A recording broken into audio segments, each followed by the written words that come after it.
Bien le bonjour à toutes, bien le bonjour à tous, c'est Alex, j'espère que vous allez bien et je vous souhaite la bienvenue dans cette vidéo dans laquelle nous allons parler de la deuxième saison de l'année 3 qui s'appelle officiellement Opération Parabellum. Ubisoft a temporairement mis en place dans le jeu sur le newsfeed du menu principal une petite news, une petite bannière qui est tout simplement celle-ci que vous voyez sur votre écran maintenant avant de la retirer, donc on pensait que c'était pas du tout voulu et non, en fait ils ont sorti cet article il y a quelques minutes en dépit du fait que ça affiche midi. Il est sorti il y a grosso modo 5-10 minutes à partir du moment où j'enregistre cette vidéo, donc c'est tout nouveau. Et donc cet article nous donne 2-3 petits détails, rien de croustillant, hein, mais ça confirme des choses que l'on savait déjà, puisque l'article nous dit: la saison 2 de la 3e année apporte un souffle d'innovation avec un nouveau gadget de reconnaissance, une amélioration de la carte Clubhouse et de l'agent Echo, de nombreux problèmes de gameplay résolus et les options de sélection et exclusion. Alors, le nouveau gadget de reconnaissance, on imagine donc que c'est la nouvelle caméra par balle. Alors ça sera à confirmer, c'est encore de la spéculation, mais je vois pas ce qu'ils pourraient rajouter d'autre à moins de nous faire de nouvelles surprises.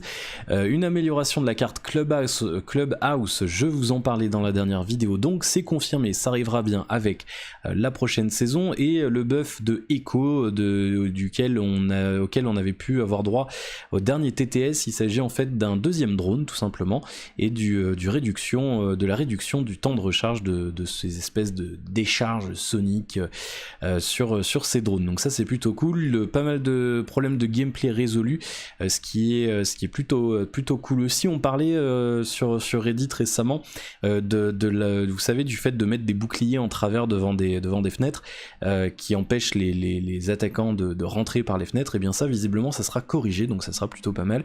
Et l'arrivée des options de sélection et exclusion, c'est le fameux pick and ban.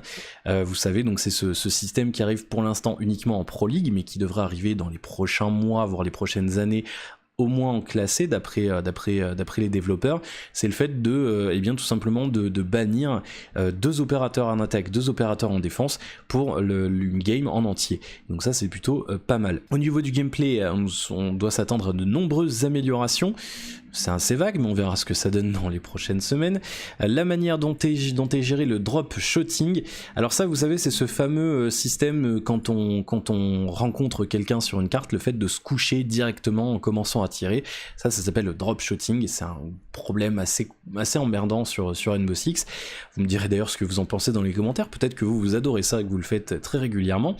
Et ils vont introduire une nouvelle animation pour le contre des amorceurs, et donc ça se matérialise en fait par une espèce de petit boîtier qui pirate le désamorceur au lieu de tout simplement donner des coups de crosse sur le désamorceur, ce qui est un petit peu bizarre, il faut l'avouer. Donc c'est plutôt cool. La correction du drop shooting, si c'est bien ce qui avait été montré dans le TTS, ça sera en fait le fait que lorsque vous êtes en ADS, en aimed on sight, donc en regardant via l'optique de votre arme, si vous vous couchez, et bien en fait le personnage arrêtera automatiquement de regarder via l'optique de votre arme.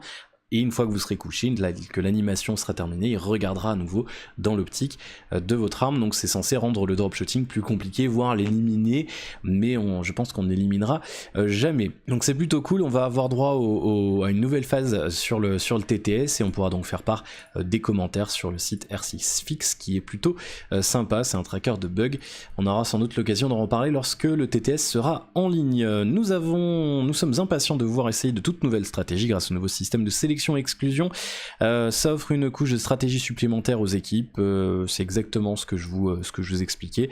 Chacun essaye de contrer la sélection de son adversaire lors de la phase de bannissement. Attendez-vous également à un coup de théâtre au dernier moment lorsque les équipes échangent un agent avec leur 6e choix, le Six Pick, ils appelaient ça au Six Invitational en février dernier, et donc l'opération Parabellum avec deux nouveaux défenseurs dont on connaît déjà les noms, vous le savez, c'est Maestro et Alibi. Maestro qui a un gros sac à dos, on va commenter l'image dans un instant, et une carte qui nous annonce comme étant la plus compétitive à ce jour. Je pense qu'à force d'essayer des choses, ils vont réussir à nous sortir des maps que tout le monde adore, même s'il y aura forcément des gens pour râler, moi y compris. Voilà, donc c'est plutôt pas mal. On nous donne rendez-vous sur Twitch les 19 et 20 mai, comme je vous en avais déjà parlé, pour en apprendre plus sur la deuxième saison de l'année 3 lors de la finale de la Pro League. On aura l'occasion d'en reparler, bien entendu, que ce ce soit sur YouTube ou sur Twitch en live. Alors justement, cette image, regardons-la un petit peu plus attentivement. On voit donc une belle villa italienne, je pense que ça sera vraiment sur un espèce de vignoble. On voit vraiment qu'il y a des espèces de haies ici, donc ça a vraiment l'air d'être un truc de viticole. Vous me direz ce que vous en pensez dans les commentaires, mais moi je le sens bien comme ça m'a l'air plutôt pas mal. Une map qui a l'air d'être pas trop grande, le bâtiment a l'air d'être assez succinct, donc c'est plutôt cool.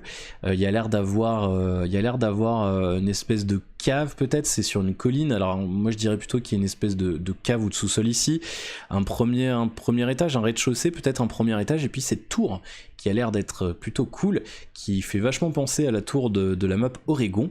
Peut-être qu'il y a des fenêtres de l'autre côté qui permettent de regarder. C'est peut-être une map, vous savez, en L ou quelque chose comme ça. Il y a peut-être une belle petite terrasse ou une piscine derrière ça de ce côté-là. Donc ça c'est une map qui s'annonce plutôt pas mal. Un ciel un petit peu orageux, on dirait, sur cette partie de la map. En tout cas, un joli coucher de soleil et des alentours qui ont l'air super agréables.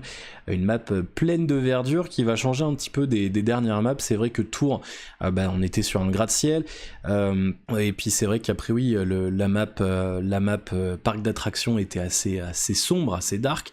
Là on passe sur une map qui va faire du bien, je pense, et qui va permettre d'aborder l'été. J'ai envie de dire, ça va donner un petit air de vacances à Rainbow Six, mais bon, on verra ce que ça donne. Ça a l'air d'être plutôt pas mal. Il y en aura une espèce de rocher ici, à voir un petit peu les points de spawn. On aura l'occasion bien sûr de reparler de cette map et d'essayer de gratter des informations au cours des prochains teasers qui devraient sortir assez régulièrement d'ici le week-end du 20 mai. Voilà, vous me direz dans les commentaires ce que vous pensez de ce teaser sur cette nouvelle map qui m'emballe pas mal de mon côté. J'ai le hype qui monte assez vite sur ce genre de contenu, et vous me direz vous ce que vous en pensez en commentaire. N'oubliez pas de liker, de vous abonner, de partager si ça vous a plu, et je vous retrouve très bientôt pour de nouvelles news sur Rainbow Six Siege.